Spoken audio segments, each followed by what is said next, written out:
Welcome to the Banker Lamp. Please enjoy the video. You begin by validating prerequisites and immediately write code to capture audio buffers. Connect an ADC or route the digital stream into DMA so you can process samples in real time. Choose 48K HZ and 16/24-bit to match downstream devices. That avoids clipping and resampling.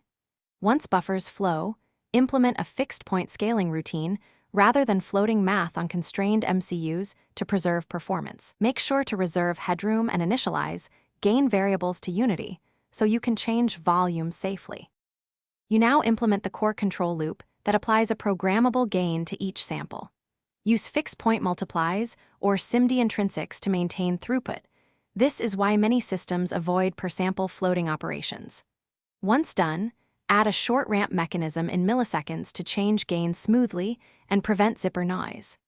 Also integrate soft clipping or limiter stages to guard against overload when boosting. Make sure to handle buffer boundaries and double buffering so processing never stalls the audio pipeline.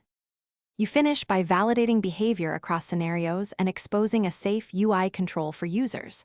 Once validated, add persistence for volume settings and a mute flag that zeroes the gain without state loss.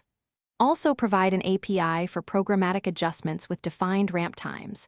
If problems arise, inspect for buffer underruns, DMA timing issues, or sample rate mismatches. Those are the usual culprits. Finally, make sure to log gain values and clipping events so you can reproduce and fix intermittent artifacts quickly.